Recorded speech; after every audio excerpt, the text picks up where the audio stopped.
The following Patreon episode is brought to you by our patrons over at patreon.com/addressinggettysburg. Here to tell you why it's important to become a patron is our favorite guest, Cam Mallow. Cam, why should they become a patron? It's important to help bring more new episodes. Couldn't have said it better myself. Thanks, Cam. So if you want to become a patron, go to patreon.com/addressinggettysburg and become one today. We thank you in advance. So welcome to the Farnsworth House Sunday night Civil War history lectures. I don't have a really good title for them overall. I was thinking about today. I need I know that before I lived at the Farnsworth House, when I was just coming in doing lectures and stuff, that the marketing person named them the Gettysburg Civil War Roundtable. And we immediately got some nasty grams from the Gettysburg Civil War Roundtable. You know, I call them a roundtable. So if you have any ideas for what I could call my Sunday night Civil War history presentations, you know, maybe I need a better title. So as always, don't feel free during the program to raise your hand and yell for the another drink for Sarah or Kayla to bring you a drink. Pretty lucky. And tonight's program is going to be a history of Rock Creek, and I'm really into Rock Creek. I've always been into Rock Creek. And I spent a lot of time walking in the creek and, taking photographs into the creek. I always think it's interesting. I do not know that I've ever destroyed a Civil War document or Civil War photograph, but I certainly had enough of them on the slippery rocks of the creek, walking through the creek to do so. But sometimes you have to take the original photographs and your stereo cards out to the site to learn about these important landmarks. So as always, I'll stop somewhere in the middle of the program, and we have some raffle, for the people who, that's a benefit you get by coming here to the program instead of watching or listening to it on the podcast. You can get into the raffle. And of course, you can always see the photographs better. But I think Rock Creek is one of the important landmarks of the Gettysburg National Military Park. Think about it. East of the battlefield, we have Culp Hill and, of course, Rock Creek. And west of the battlefield, we have Marsh Creek. And Rock Creek actually played a role in the battle because it was an obstacle for the Confederate units that attacked Culp Hill. But there's no place on the Gettysburg National Military Park where you can stop and get out of your car and visit Rock Creek. I've always been somewhat, surprised by the fact that there's no interpretation of the creek at all as part of the battle. And that's unfortunate.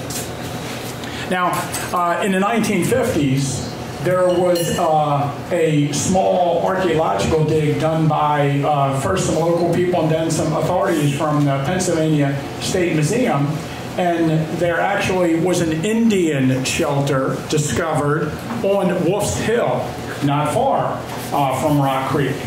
And this is a photograph from the early 1960s. There was actually a paper done on the Wolf Hill Rock shelter, and so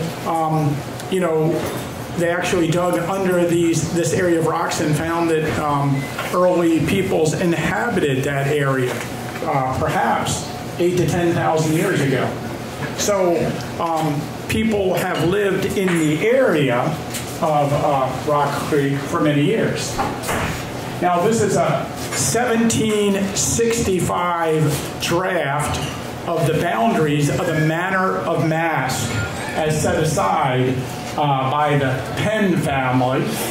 And it's interesting, it's a large rectangular plot of land, including, I think, like 45,000 square acres. And on the original map, which we have a copy of here, I think the original is at the Pennsylvania Historical Society, off the top of my head, Philadelphia.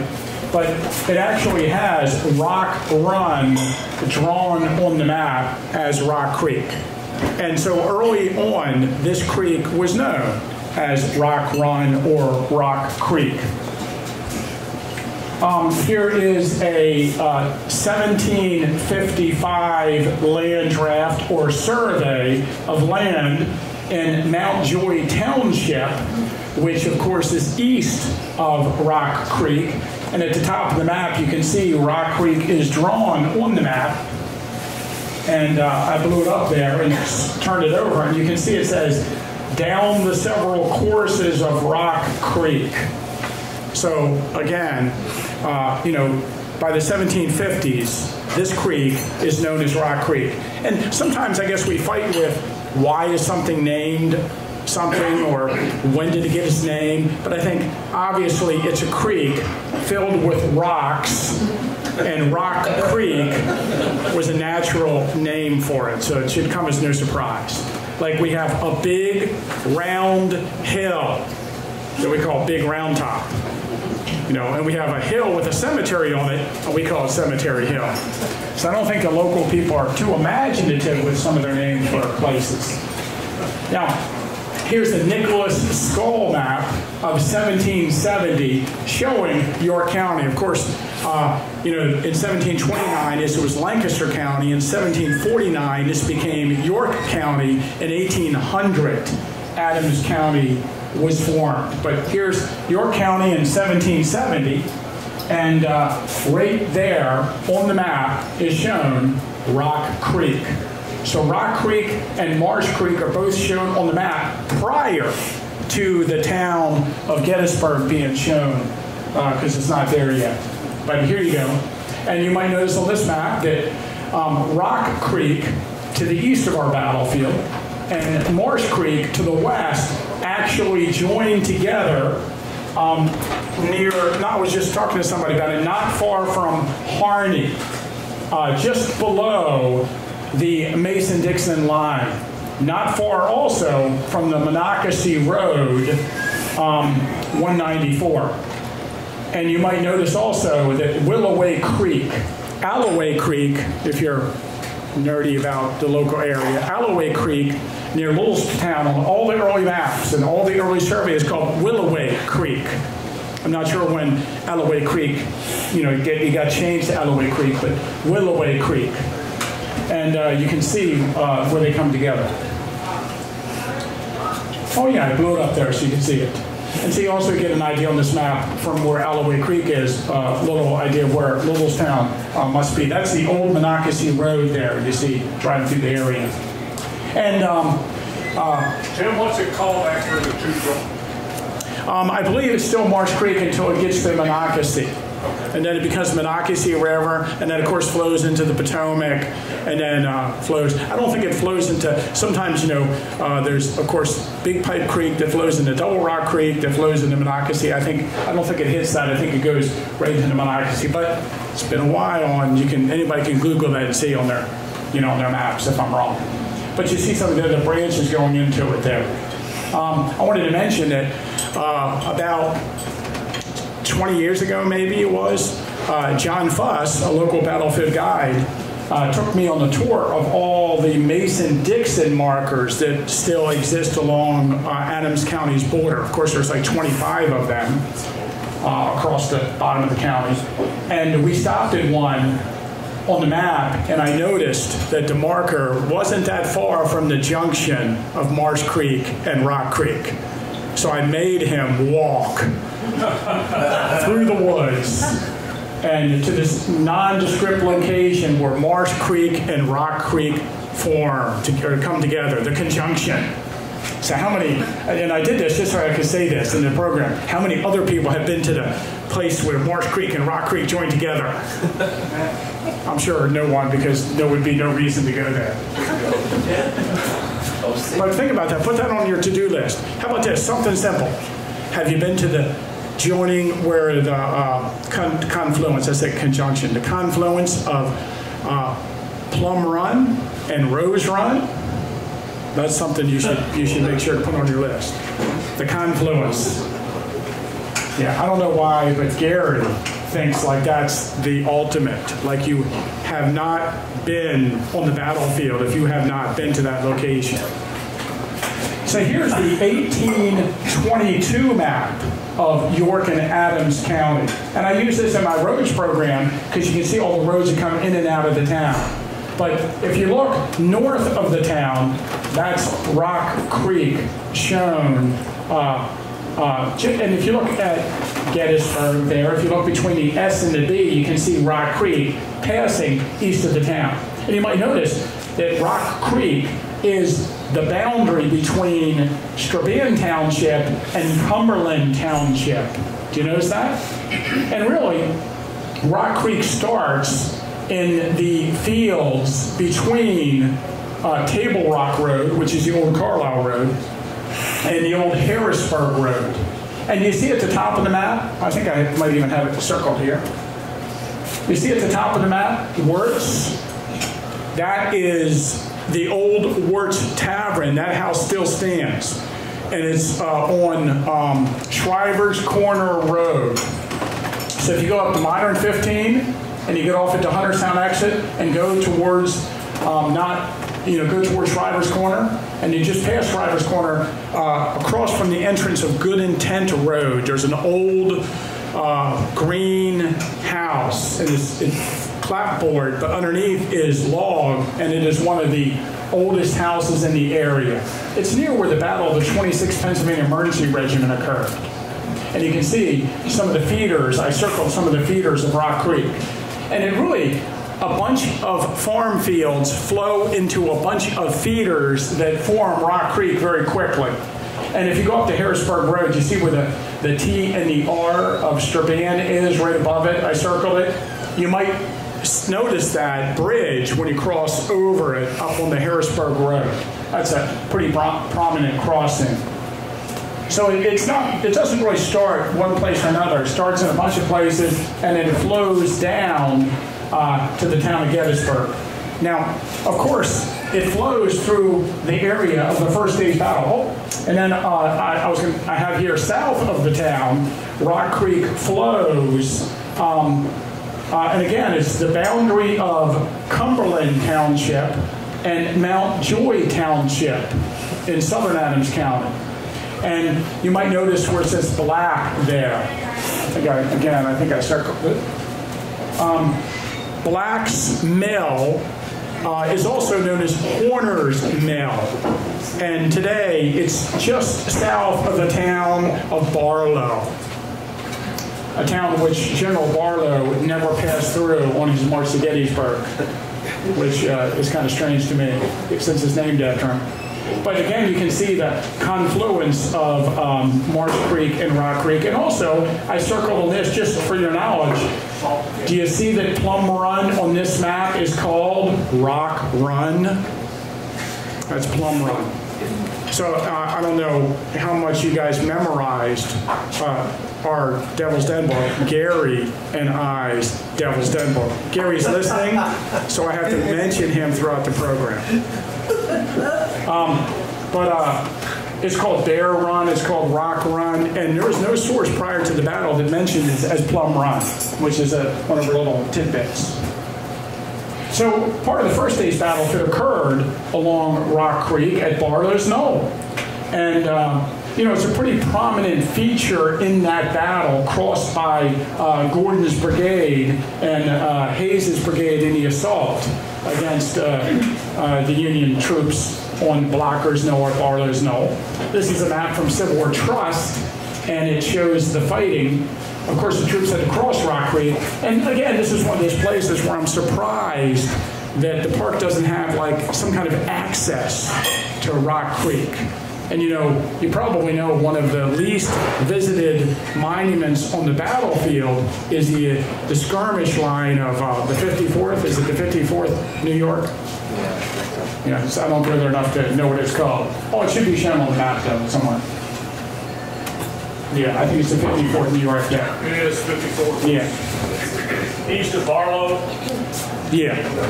Barlow's Knoll, yeah. Near that. Now, here's the Warren map that shows that area. And I just wanted to show on the Warren map that there's a bridge over Rock Creek on the Harrisburg Road. And according to the accounts, and according to a 1880s photograph I have, it's funny because I don't have the photograph on my show because I couldn't find it when I was looking for it, somewhere in my collection. But I have a photograph of the covered bridge over Rock Creek. So there's a covered bridge there. Here is a really nice photograph from 1898 from Rock Creek looking up towards Barlow's Knoll. I should mention that from the beginning of the feeders or the source of Rock Creek until you get to the Harrisburg Road, there's not much drop in elevation. So the stream is wide and slow and meandering. And there are no mills along that section of the creek because the water just doesn't run that fast. But this is an 1898 photograph, and again, it shows you how at the time of the battle, Gordon's brigade had to cross the creek under fire and, charge up Barlow's Knoll. Here's another view from that same location, looking northward along Rock Creek. And again, you can kind of see it's shallow, it's wide, it runs very slow. But then we get to the point of Rock Creek south of the Harrisburg Road. And one thing I think is interesting about this area is there are 4 bridges that cross over the creek. This is the John Batchelder Isometrical map. And it shows a weird-looking bridge on the Harrisburg Road. I'm not sure if it's a fully covered bridge, as it is in the 1880s in this photograph I have, or if it's, but it's some kind of wooden structure with walls that appears to be kind of like a covered bridge. But he draws it differently here than I'd expect. And then we have the railroad bridge. Oh, I wanted to mention, I guess I put this in here so I could circle. Do you notice that the 17th Connecticut on John Batchelder's isometrical map is shown as stationed at the Weissmantel House?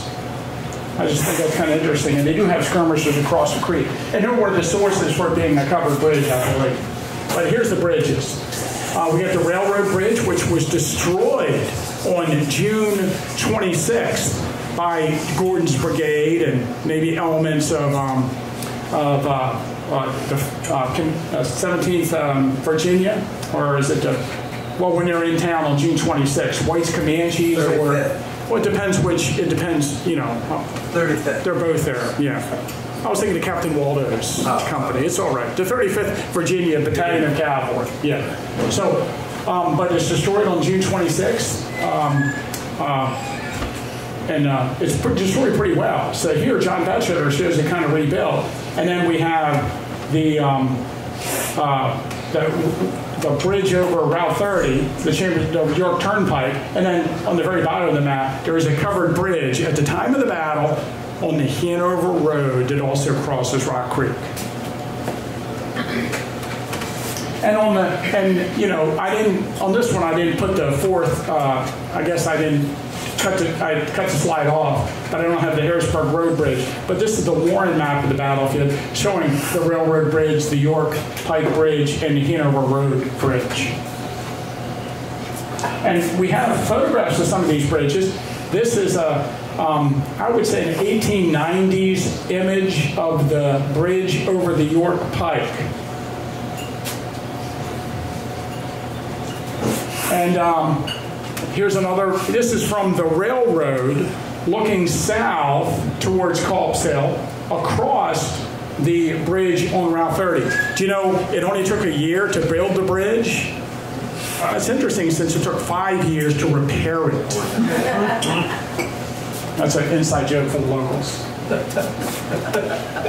Here's the Hanover Road covered bridge. Now this is an extreme blow up from that photograph on top of Benner's Hill looking towards the town. So it's not the best resolution, but I just wanted to blow up that small section of it. Also in this one, look at the horrible repair the Hanover Road is in. It's not one of the roads that was taken care of very well.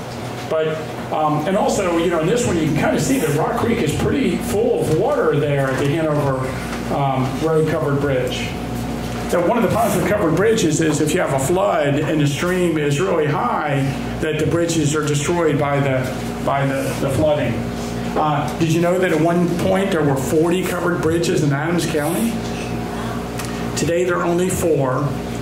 Only 3 of them span creeks, and only 1 of them can you drive across. Oh, I blew it up a little more so you can see it. But I think you get the idea that it's there. It's in enough sources. So this program, I'm going to talk about Rock Creek as it pertains to Culp's Hill. And so on July 2nd, 1863, in the evening, 3 Confederate brigades came off of the area of the Daniel Lady Farm up and over Benner's Hill and down across Rock Creek and attacked George Here's Green's brigade on Culp's Hill, along with some remnants of the 1st Army Corps. There were some 5,000 Southerners that attacked the hill and crossed the creek on July 2nd. On July 3rd, Union reinforcements were sent into the area. Southern reinforcements were sent into the area. Additional Southern troops crossed Rock Creek in their attack against Culp's Hill. Now, Rock Creek hasn't really been presented as an obstacle in the attack of the Southern Army. One of the reasons is that, Rock Creek, like I said, is not interpreted today as part of the park. And if you do take the time to walk down to Rock Creek, you will have no problem walking across the rocks in the creek. There are many places you can cross without getting wet. And if you're trying, you may get your ankles or up to your knees in some places. But it just doesn't appear to be a formidable place to cross. So you don't get that idea. But the first thing I want to talk about is the fact that at the time of the battle, Rock Creek was much deeper than it is today, and it was much more of a sight to behold. In 1908, there's a great lengthy article in the Gettysburg compiler about restoring Rock Creek. And look right there. Official records tell that it was 60 to 80 feet wide and 6 to 8 feet deep. I know that you may have an issue with that. But, it's based on, in the article, and if you look these up in the official reports, it's based on a couple good sources. There was a time when a crowd of boys kept a boat down at Pete Foot's Ocean. I'll talk about that in a moment, Pete Foot. And one could get a very decent journey by pulling up or down the creek. In winter, Rock Creek was a delight to every boy and girl that could skate. Many a time we have put on the skates at the Bonneville Bridge, the Hanover Road, and skated to Mcallister's Dam. Can you imagine that? You can't today when you go down to Rock Creek.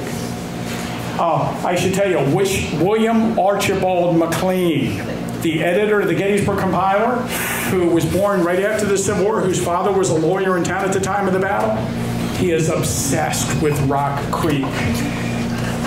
He's really into it. So here, 2 Union officers mention Rock Creek in their official report, and he mentions this in his newspaper. Thomas Ruger, and you can look these up, says it's 4 to 6 feet deep with a muddy bottom caused by a dam at the turnpike. And this is the thing. There's not just one, there are several dams along Rock Creek that back the water up and all the way past the Hanover Road Bridge. Silas Colgrove is the one who mentions that his unit was protected in the front by a small creek, Rock Creek, some 60 to 80 feet in width, probably not that wide, and 6 to 8 feet deep, rendering the position of these 2 regiments not assailable. So, again, you get this idea. And there is an account of a guy in the 2nd Maryland who's shot crossing the creek and drowns in the creek. And again, if you go out there today and you see the water is up to your ankles, you're not going to appreciate, that it's such an obstacle. And then, of course, in this article, which I tell you is a very lengthy article, William Archibald McLean mentions, where would such a width or depth be found today? And he mentions at the bottom that it was dammed up, and they'd have to they're hoping that the War Department taking over the battlefield is going to make some improvements to the battlefield to make it look like it did at the time. And one of the things he desires is for them to rebuild McAllister's Dam, which, of course, never happened. Here is a 1904 article in the compiler, and I think this is really interesting, well, for two reasons. It's interesting to me, so I thought I'd throw it in here for you guys to learn about. There are 4 stages or schools or steps in the swimming business that you need to know about. Because, you know, in town, there's not like a lot of ponds. There's no swimming pools. So if kids want to swim, they have to swim in the creek. And the beginners went down to Pete Foot's Ocean. And apparently, from my reading of it, Pete Foot's Ocean is near the Hanover Street Bridge. And people from the town would go out there, and little kids would, they held sway over that area. And they talk about, like this, the leeches were to be found at times. Leeches are mentioned throughout the articles, and even a guy in the 6th Army Corps gets leeches on him swimming in the creek during the battle. You know, prior to the second day's fighting. So there's this incredible painting that's owned by a lady in Richmond whose family's from Gettysburg. And I don't have a really good copy of it, but I was able to get this copy from her of it. And the article, the caption is Pete Foot, and he's selling bait for fishing along the banks of Rock Creek to a Van Arsdale boy. And this is a local Gettysburg folk painting from the 1840s. And Pete Foot is in on the right. And Pete Foot lived on South Washington Street. I found him in the tax records. I had no idea this was a real person. But obviously, he's black. And he was one of Gettysburg's residents from probably the 1820s, and he must have died in the early 1850s. I think I actually did find his date of death and more recently, but I didn't put it down here.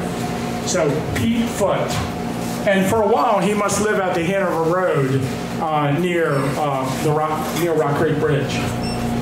Another thing I am absolutely obsessed with is the road that led to Rock Creek from the Culp farm. Now, today, if you ride here east of town, or let's say we go across the middle school, and we make a right on East Confederate Avenue, and that takes us to Culp's Hill. But that road was built in 1898. How did people get to Culp's Hill prior to that road being placed? They went to the Culp farm, and they went out the back of the Culp farm, and you can see there's fences out there. They're still there today. So try this again for homework. Go down to East Confederate Avenue. As soon as you turn on to look over to the left, you'll see the Culp farm. And then as you drive along the avenue, look out to the left in the middle of the field, on top of the rising ground, you'll see 2 lines of stone fences where the Culp farm lane went out the back of the lane over to Rock Creek and went into the woods of the creek. And I remember when Chuck Teague came up with this idea, well, actually it was a friend of his that came up with the idea that the harvest of death photographs were taken on Culp's Hill, at the base of Culp's Hill. And I was like, well, how did the cameraman get out of here? Because he had the cameraman using East Confederate Avenue, you know, which isn't built until 1898. And you got to account for the 1863 roads if you're going to have a darkroom wagon leading to a spot on the battlefield. But this road is clearly shown. Oh, I should tell you, this photograph is from 1898, William Tipton photograph. He did a whole bunch of photographs of the battlefield in 1898. And it's looking from the Culp's Hill Tower down towards Rock Creek, which is in the trees on the right of the view. Now on the Warren map, there's a blow up. You see the fences where the lane went between two fences, and then the farm lane went up and over the hill, and although there's no fences along it, you can clearly see the course of this Culp's Hill lane that leads down to Rock Creek in this image. Here's the Warren map.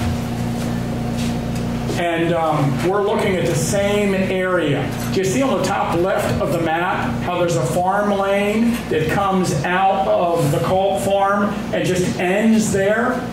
And what do I always say?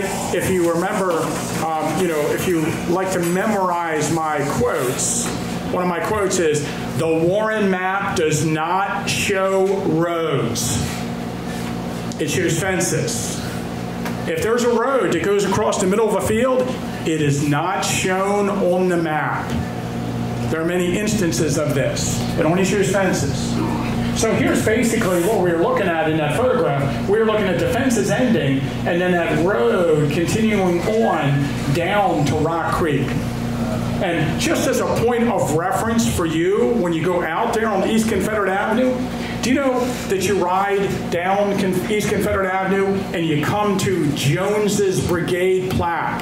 It is where the first bend around the base of Culp's Hill goes around to the left.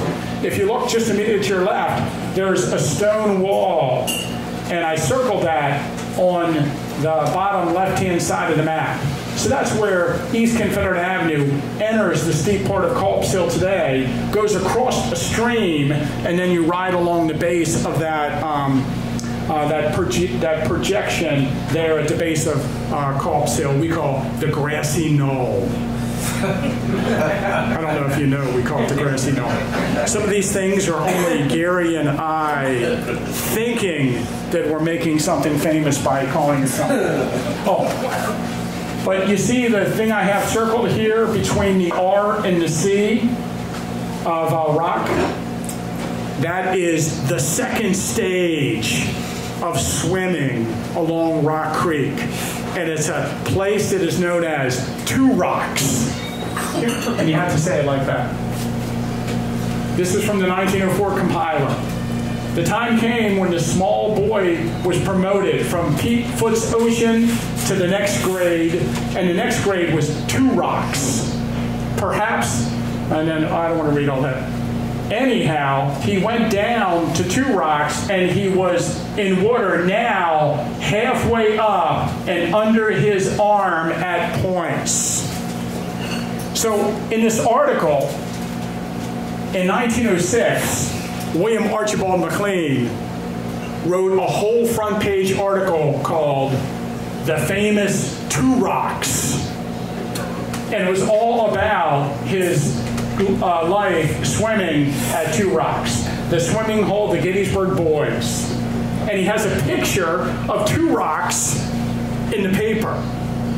I looked at, the best copies I could get of it, and Gary and I spent countless hours looking for Two Rocks. Even the article was a description about how you get there. This is one of my favorite things.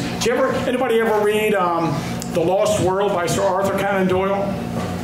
This quote is almost paraphrasing the beginning of that book.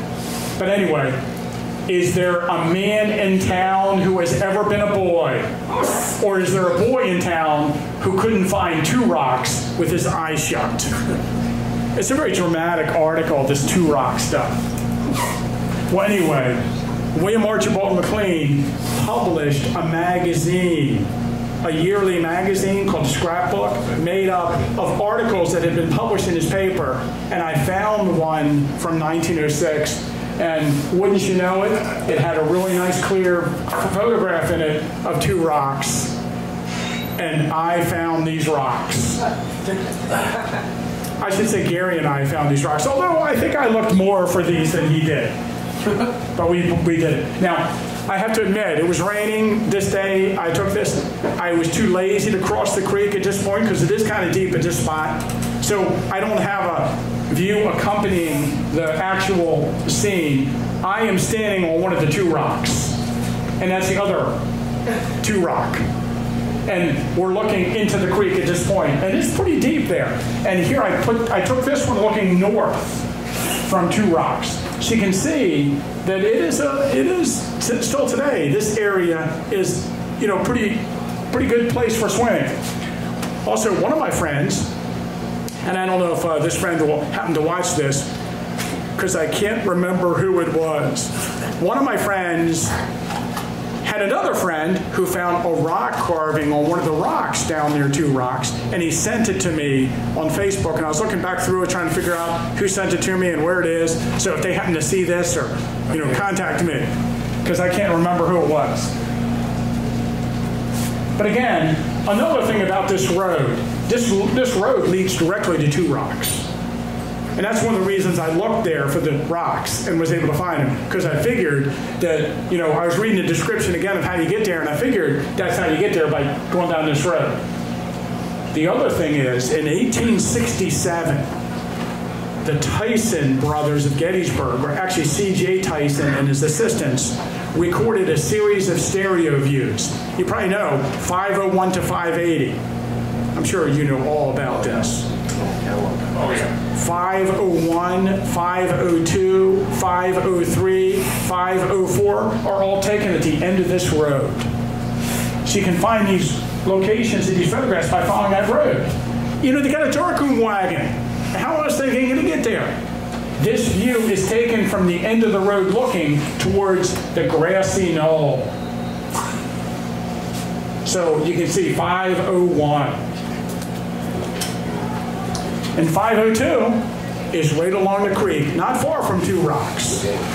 And this is a spectacular image. This is this one.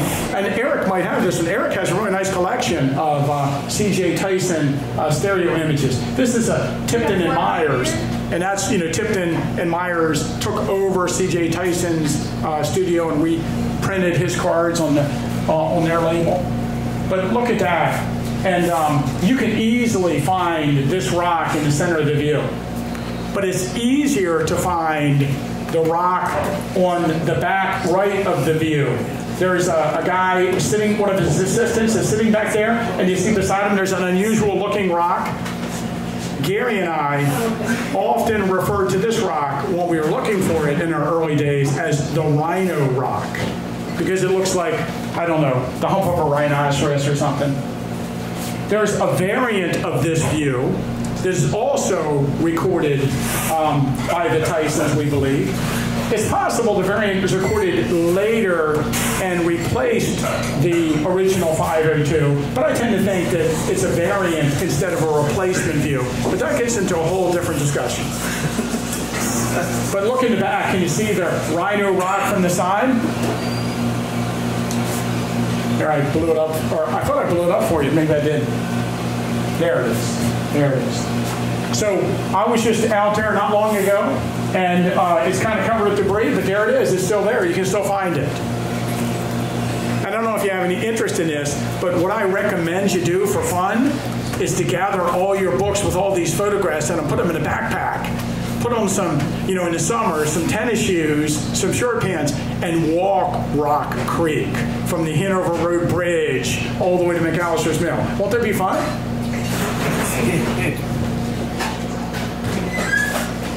I can't get Sam to do it at all. He won't do it.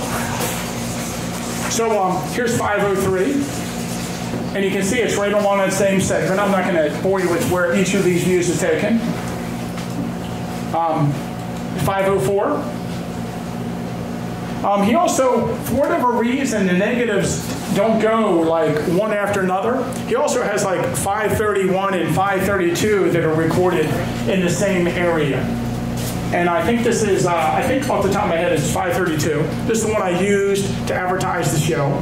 And it has quite a distinctive rock with some weeds growing out of it. Isn't that interesting? You have trouble growing grass in your yard, but there's weeds growing out of a rock. And that rock is easy enough to find also. You can find that rock. So I think Rock Creek, I believe it was the first time that I ever tried to line up Gettysburg photographs. So in the 1970s, I knew a tour guide, and another friend of mine, we came up and we had photographs and we were looking for the location of this photograph along the creek.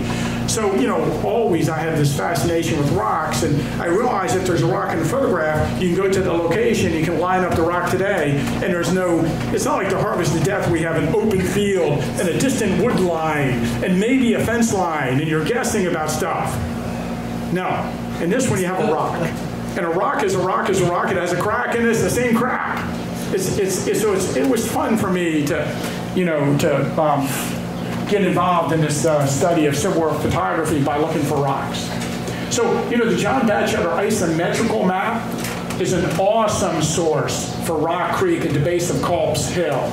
Because remember, we're floating in a balloon east of the battlefield, and Rock Creek is right in front of us. So he shows some of the features of the creek in pretty nice detail. And this map was drawn in 1863 and was published in 1864. So it's a pretty good source for information about Rock Creek. One of my favorite views, and this view comes from a book that I had in here. Remember I was selling books a few weeks ago? It's Jack McLaughlin's The Long Encampment, published in the 1960s. And I had that book when I was a teenager. And in the middle of the book is this William Tipton photograph, which is actually a 502 replacement view. Again, you don't need to know what that means. But it has these guys sitting on a rock. And it was Gary and I that said, okay, we're going to find this rock. So we just walked along Rock Creek until we found the rock. You know, it's funny, in my other slideshows, I used to have a modern image of Gary and I sitting on the rock, but I don't know where that, Gary will have to send that to me if he wants that to be in my next show. He probably has it. Now, when you get closer to Spangler Spring, Rock Creek is a little more open and expansive. This is the part where it's a little bit deep and you know, it's a little bit wide.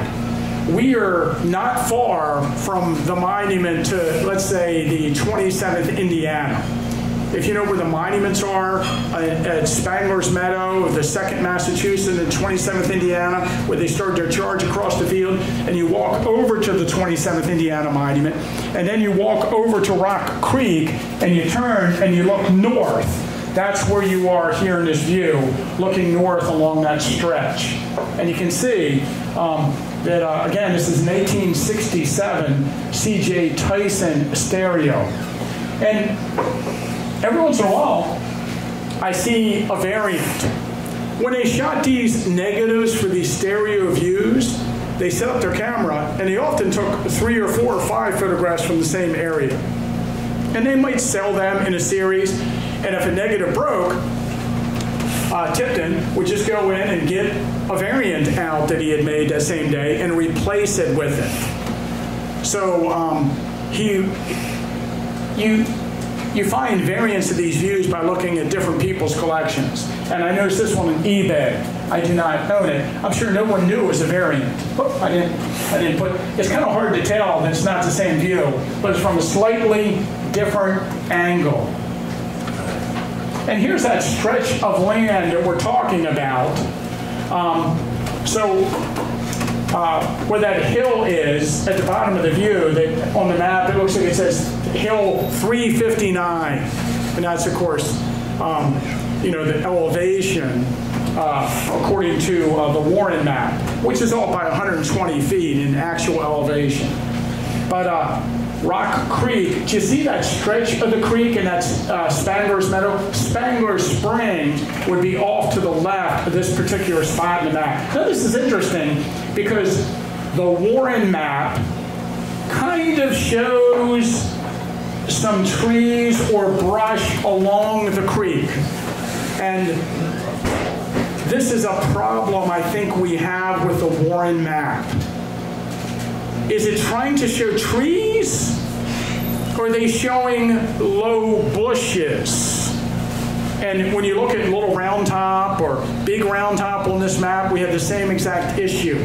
Sometimes we have photographic evidence that shows that an area is open, but the Warren map kind of shows trees there. So the park is inclined to believe that there are trees along Rock Creek. And, you know, I've tried to fight with them over the years. I do my best to fight with them. I usually, I think they get tired of me yelling about things and they just ignore me. But I think this area was open at the time. Now, this is an 1895 map by the Park Commission. And you can see that in this map, the park has actually planted trees. Do you see the trees along the creek between the fence and the creek? They actually planted trees to try to get some growth back where they think there were trees at the time. But, you know, the photographic evidence we have there suggests there's not. Here's a map from the history of the 27th Indiana that shows the charge of the 27th Indiana, and you can see that they don't show any trees along Rock Creek at that location. Here's a good view that we've had for years, and this is the 1880s, and we're along the wall. Spangler's Spring is off to our right, and the monument to the Second Mass and 27th Indiana is off to the left, and we're looking all over to Powers Hill. And I think it took a long time for us to convince people that this was open at the time of the battle. And you see, when the park did get Welcome Traveler Campground, they did eventually clear the trees in this view. But here, I took this view. I used to, in my slideshows, used to complain about this. Look, there's woods there, and we know there were no woods there during the battle. So I think this is something that, you know, when I just don't know another way to convince the park to do these things without yelling at them. So, you know, but they did claim that. So here is a view from Spangler's Meadow, looking across Rock Creek to a farmhouse up on Wolf's Hill. And that farmhouse is the, Charles Zephaniah Tawney Farm. Zephaniah? You know, yeah, he knows I take issue with this. People call him Zebulon. His name is Zephaniah. But in this view, it doesn't seem to show any trees along the creek. It just shows brush. And again, this is 1867. But perhaps between 1863 and 1867, he cut down those trees. But then they're shown on the Warren map as having trees there. I don't know. So, oh, and also there's a guy fishing in Rock Creek. According to John Burns, in an interview in 1865, he says Rock Creek is great for eels. Nothing he likes more than a fried eel sandwich. So there's this great view of the Charles Zephaniah Tawney Farm. He was in Company K, 1st Pennsylvania Reserves. He was injured at Charles City Crossroads when a caisson rolled over his leg or something. He fell and he got run over by a caisson. Not good. Here's an 1880s view, and this is actually an enlargement. I could have shown the whole view, but we're back at Spangler Spring and we're looking across the creek up to the Tawney Farm. So I thought the GBPA purchased the land in the 1980s, the 20-some acre tract of the Tawney Farm, and I thought the Park Service was going to clear the trees along the creek so you could look out from Spangler Spring across the creek and see the Tawney Farm. But they obviously don't want to do that, so they have reasons they don't want to do it. Here's a great view from the 2nd Massachusetts Monument. And this is a view from 1880, I believe. And it shows the 2nd Massachusetts Monument put up in 1879 and William D. Holtzworth Battlefield Tour Guide. Remember, you know, he's one of the famous early battlefield tour guides. And behind his head is the Charles Zephaniah Tawney Farm. And I was the first person to bring this to everybody's notice. I bought an old Gettysburg tour book at one of the flea markets. It's from like 1903, something like that. And in the book, in the middle, there's a close-up of the Z. Tawney House, base of Wolf's Hill. occupied by Confederate sharpshooters. Remember, and you probably remember this, Eric, I remember hearing when I was a kid, some of the old tour guides used to say that Wesley Culp was buried in the basement of the Tawney Farm. Do you remember that story? If you can find any kind of source for that, I'd love to see the source for that now. But all I remember is just tour guides used to say that. I haven't been able to find an actual written source that says that. So here in the official reports, do you know, and I forget whether, you have to excuse me, I forget whether it's Thomas Ruger's official report or Silas Colgrove's, and one of the official reports, there's this map, and look, it shows Rock Creek, and it shows Stone House occupied by rebel sharpshooters. And, you know, quite possibly, it was the 2nd Virginia that had the sharpshooters in that area. So, of course, we believe Wesley Culp died on July 2nd, and the sharpshooter action would have occurred on July 3rd. Okay, I'm going to stop right there for a moment, and we'll do a raffle, take a small break, and we'll come back to the program. Oh, I don't have my raffle tickets.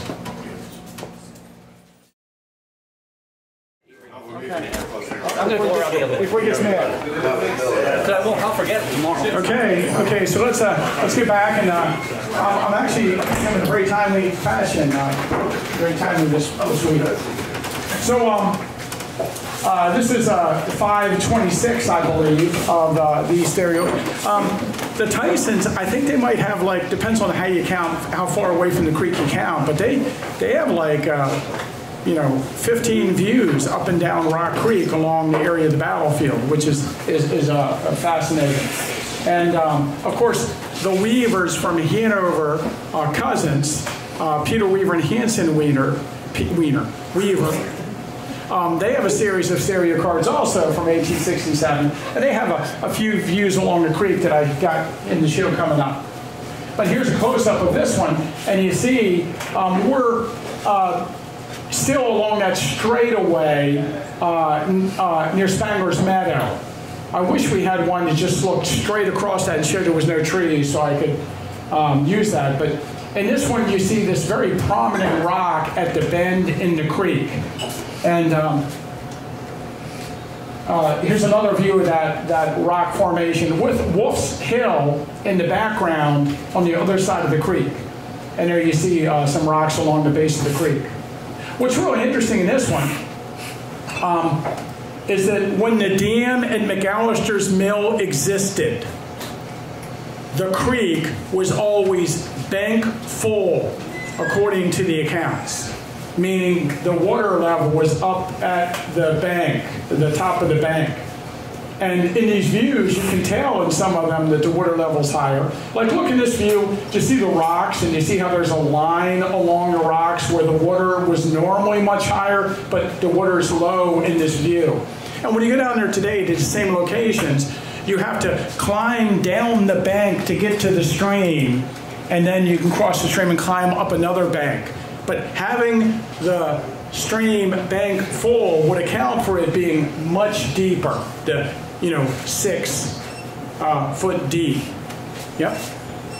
The dams they had up on Rock Creek, were they similar to the one that still exists on Mark right below the Probably. We have a few photographs of the Sawmill Dam I'll show here, but they're basically made out of rocks, and they're pretty high, and yeah, and then maybe they put some gravel or side in between them to hold them together. The Mcallister's mill was actually started in the 1740s mill originally. So the dam was probably built and repaired and built and repaired and built and repaired a number of years, and it probably failed. The dam burst in 1871. It burst again in 1878. And after 1878, in these views, you can see the creek is not as full of water as it was before. And when I said bank full, if we go back a couple, like that, do you see how, at least in the foreground and on the other side, the creek is much higher in these views than it is in the other views? But Here's another view of one of those rocks. The big prominent rock is to the left in this view, but we're looking again across towards Spangler's Meadow and around that bend. And again, you see rocks in the creek. So we have, this is an 1898 view from William Tipton's series done that year. Here's another view, and these rocks that these people are sitting on in the background, C.J. Tyson view, these rocks are just below the 13th New Jersey's right flank marker. So you go to the 13th New Jersey Monument on Carmen Avenue, and you go to the right flank marker and you walk a little bit, there's a huge ledge of rocks, and we're at the creek looking at the huge ledge of rocks. And if you turn around and look the other way, you have this view. Oh, wait a minute, I guess I wanted to show a close-up of that rock. I like rocks with cracks in them so you can find them really nice. That one guy in the photograph, sitting halfway up the rock, he appears in a lot of the photographs by C.J. Tyson. He's one of the assistants, one of, probably not William Tipton, maybe Peter Myers. But this is the view looking the other way. And this is the third of the 4 classes of swimming holes along Rock Creek. And this one is called the swimming hole. It doesn't get like, you know, the kudos of like 2 rocks or Pete Foot's Ocean. It's just swimming hole. And here's a close-up of this swimming hole. And I found this. I spent a lot of time looking for that rock in the background. I called it the whale rock. See, I have to have names for my rocks. See, it kind of looks like a whale. Maybe I'm exaggerating.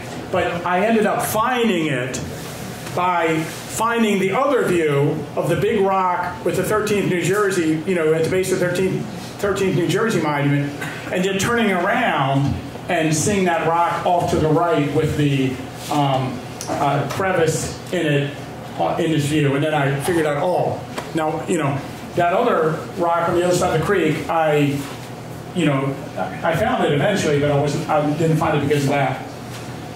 So again, back to our 1904 article, a third promotion was ahead.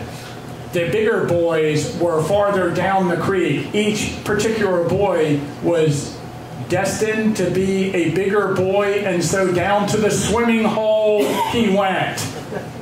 And then it says at the bottom, down at the dam, it talks about there's a 4th class of boy, and that's the ones who swam right at the dam. And I suspect he's not talking about Mcallister's Mill Dam. He's talking about the Sawmill Dam we'll see later that's much farther down the creek towards Baltimore Pike. And then, of course, I wanted to point out that this view, we have a colorized stereo of this particular view, and this is in the collection of Eric Dorr. And you can see that, you know, the C.J. Tyson, on occasion, they colorized their stereo views. I don't know exactly how the colorization process works in 3D. But there's a colorized slide of the swimming hole. And then here's another view, not taken, not very short distance from the other view we saw. So there was a lot of views recorded along this creek in the 1860s, which I think is just incredible.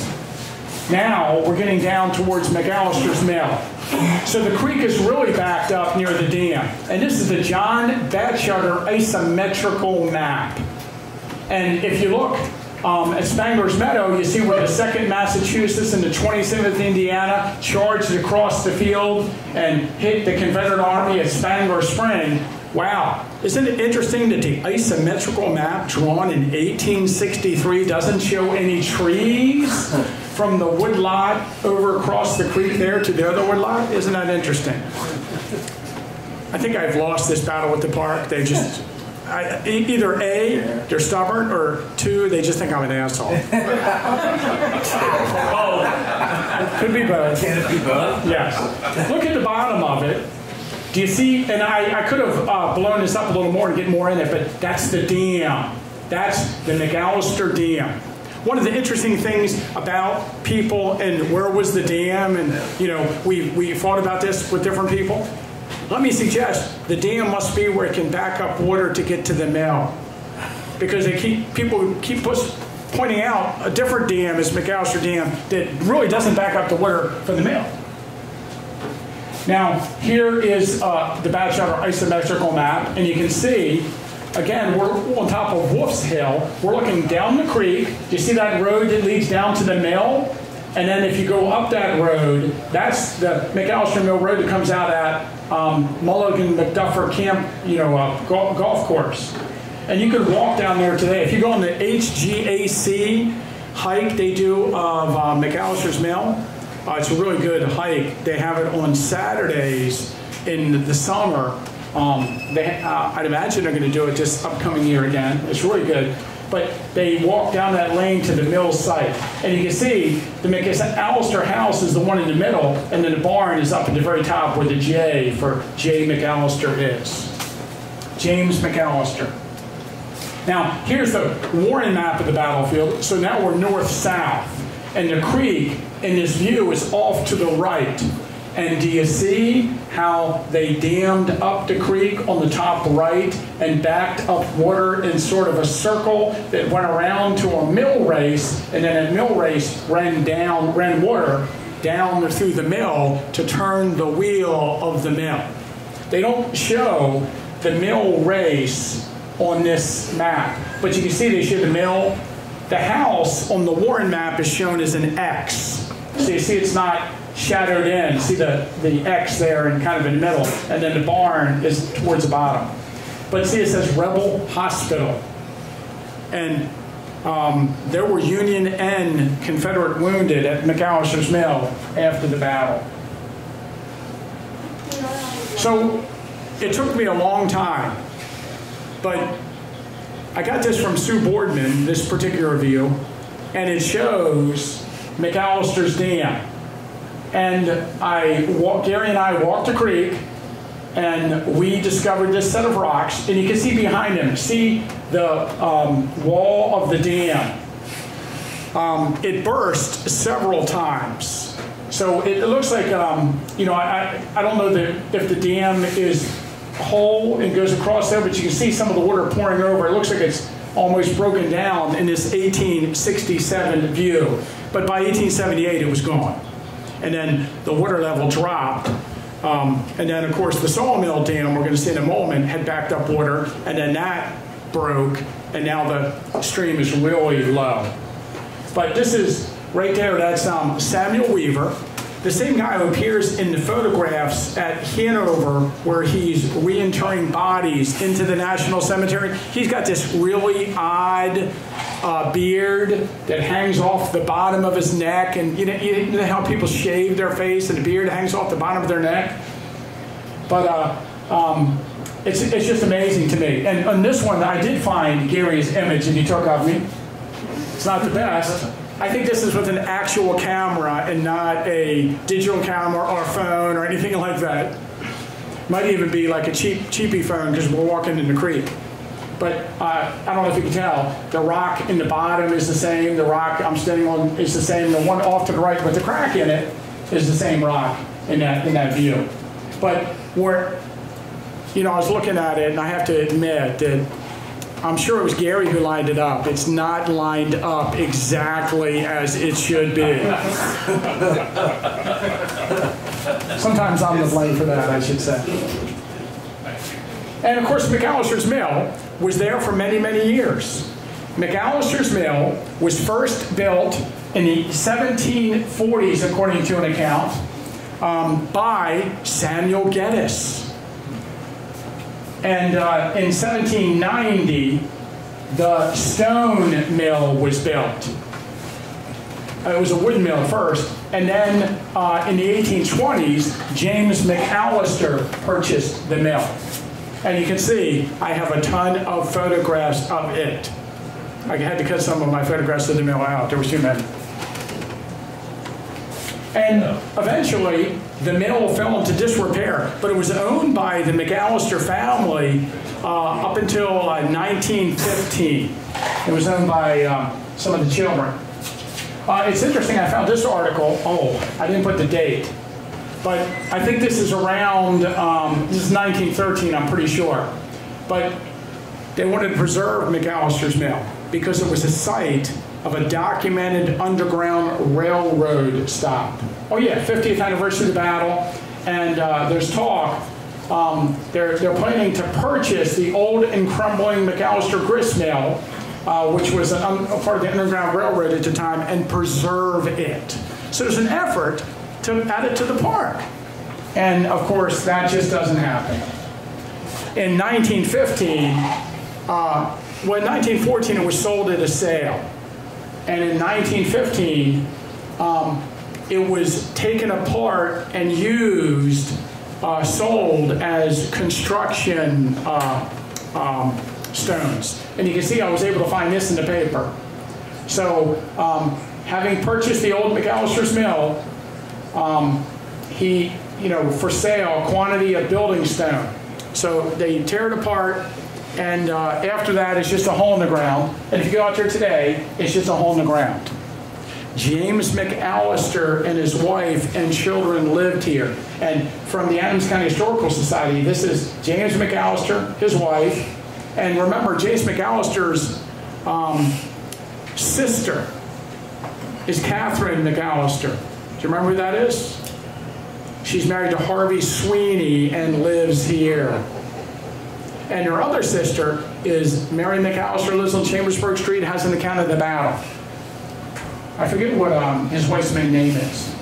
And I don't know how many people, if you've seen this, we did put it on Facebook a couple weeks ago, but this is something that the Adams County Historical Society was given by the Mcallister family.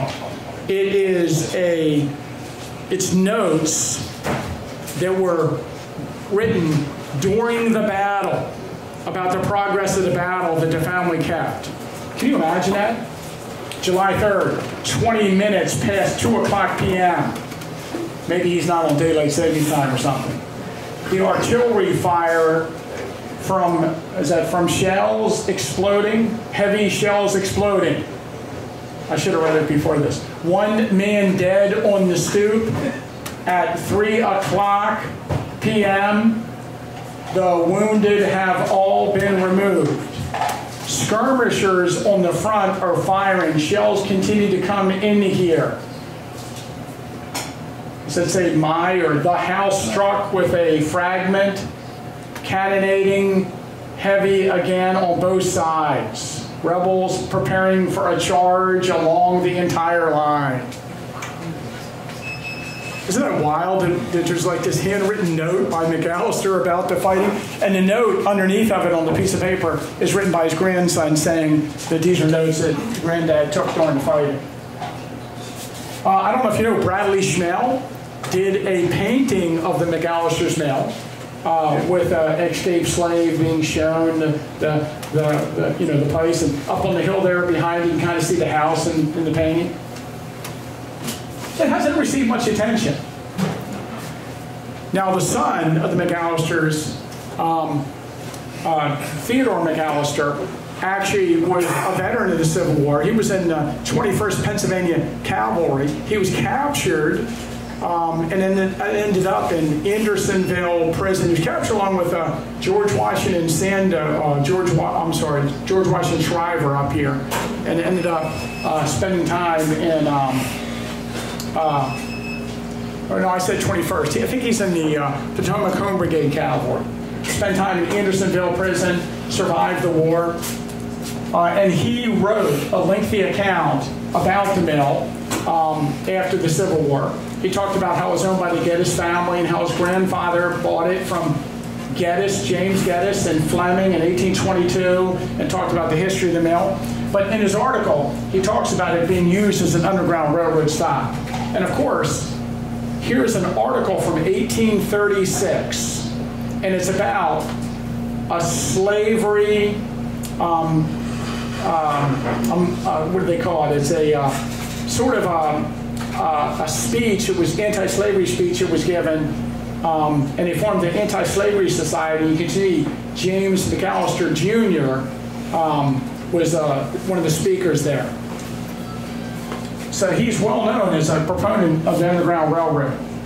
And then, Mcallister talks about in his article how the old mill sheltered many fugitive slaves from 1850 to 1858, the period in which he was helping with the Underground Railroad. And you can see he's from 8 to 16 years old at this time, and he actually physically helped people escaping through the mill.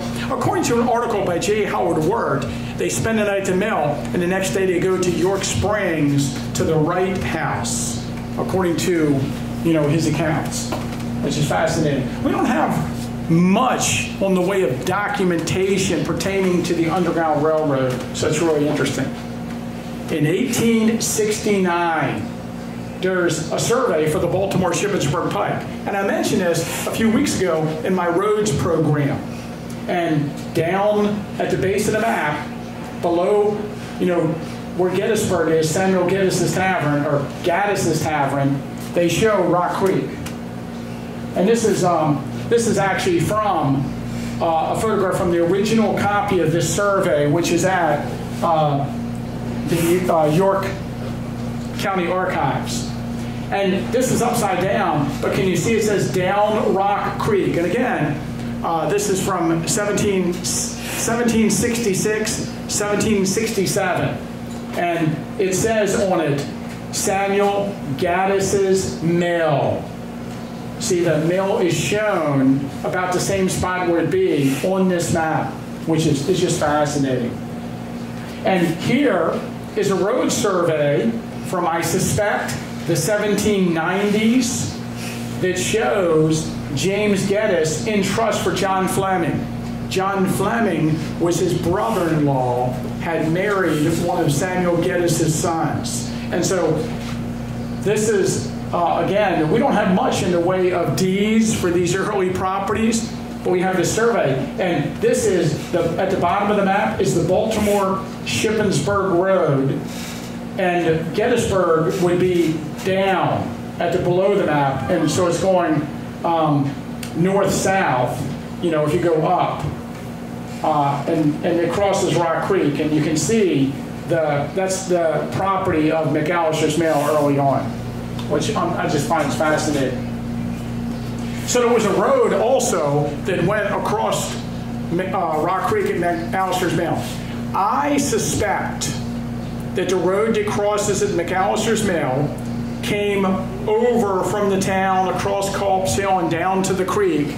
And this may have been the original course of people traveling south prior to the Baltimore pipe being put in. And again, that's completed by like 1769. So here you can see the road crossing the creek.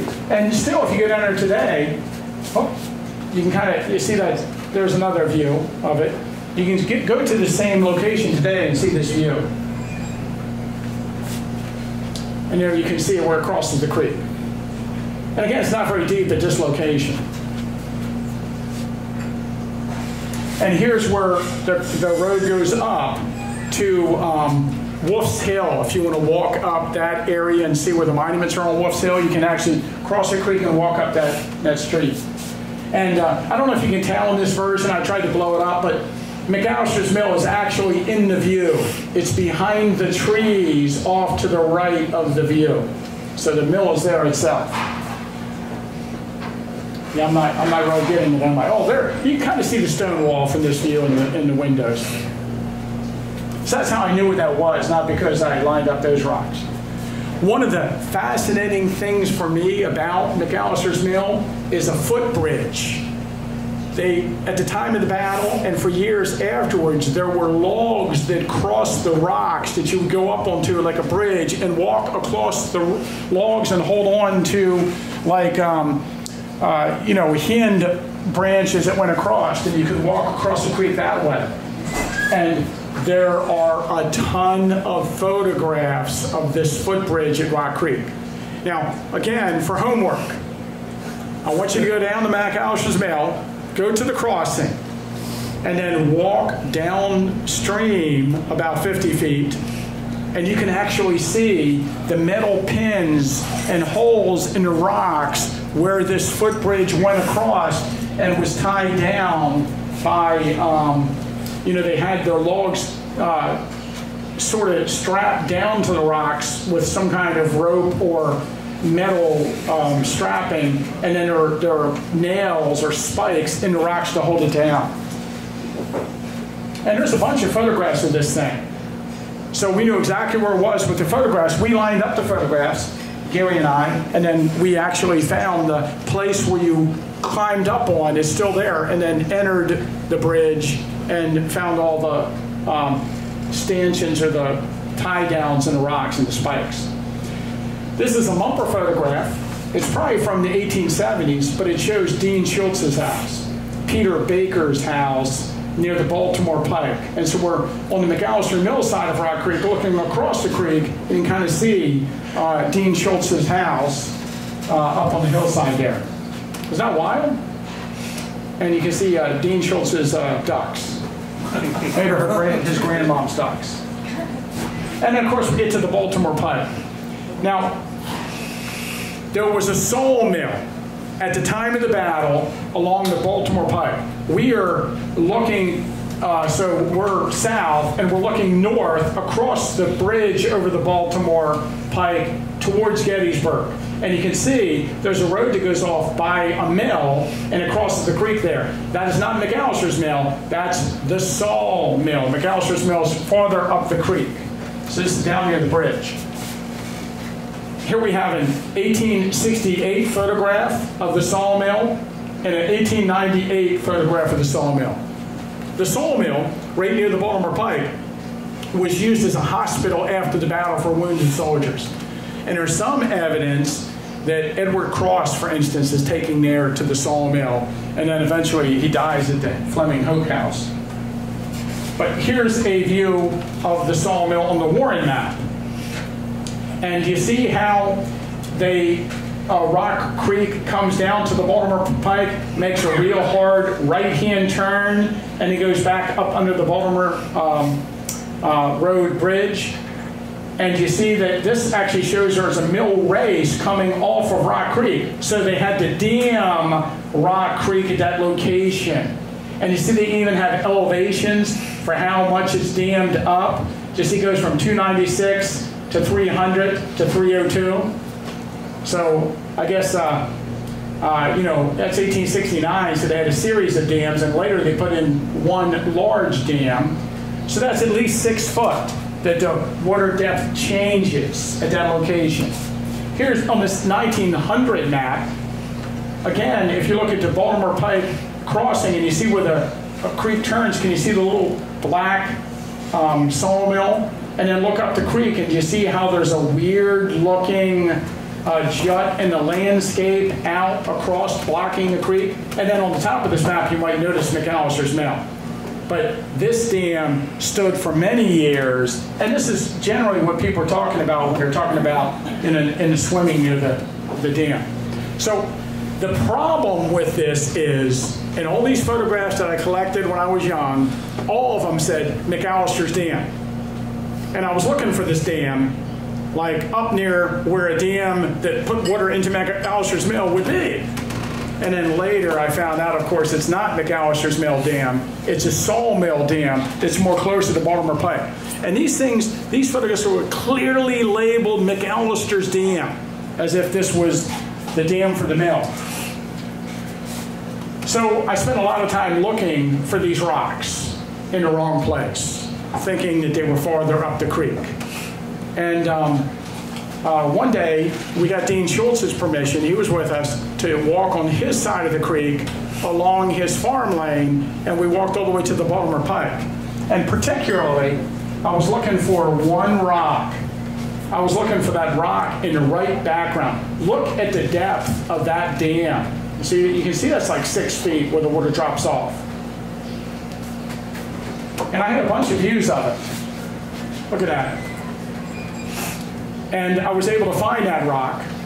And today, there's nothing left of this dam. All of the water is below, at the bottom where that rock is, all the way upstream. You know, the water's all low you know, it's just not the same.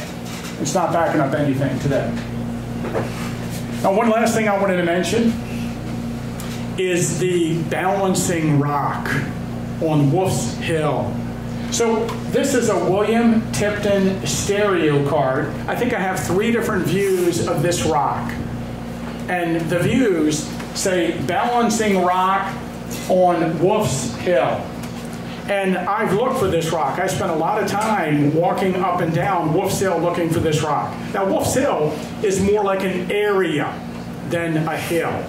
So I thought maybe I was looking in the wrong place. And then I found this article in the newspaper. Near Mcallister's Mill in Adams County, there's a natural curiosity in the shape of a huge boulder, estimated as weighing over 7 tons, which is so nicely balanced on another rock that the slightest touch will start it swinging. Isn't that awesome? 1885. I cannot find this rock. Are you aware that there's a rock on Little Round Top behind Warren? If you go to the Warren statue and you turn around and there's a rock sitting on top of a rock, and it perhaps weighs 5 tons. And if you go over to it and you push it, it will rock back and forth on the rock below it. But I believe that somebody knocked that rock off the bottom rock. Somebody pushed too hard. Somebody, I believe strongly that that rock is no longer there, because I've looked for it. Now, I don't know if how much recently I've approached this as, hey, I know this rock's knocked over, let me look just for the bottom one and not the top one. But I've looked everywhere for this large rock. I even have, I think, one that shows somebody in it, so you can see these are huge, huge rocks. This isn't like a little teeny rock formation. These are huge rocks. And I just haven't been able to find them. So I thought again, in this program, we have lots of homework for people who want to spend some time walking up and down Rock Creek and looking for these things. It's a little chilly right now. Yeah. Well, it's the best time.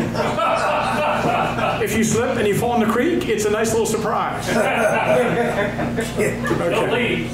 Okay, well, thanks for coming to the program tonight.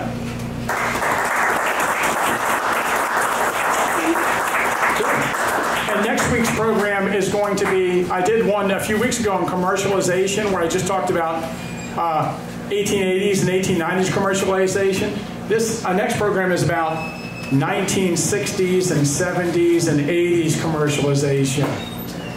Maybe even some present day commercialization, but it'll be fun. So if you want to learn about, I should call it motels, restaurants, museums, and gift shops. That's what we're going to talk about. No buffets? It'll be more of a reminiscence of the time that you have spent in Gettysburg during your life. That's what it's going to be about. Okay, well, thanks for coming. Thanks, Jim.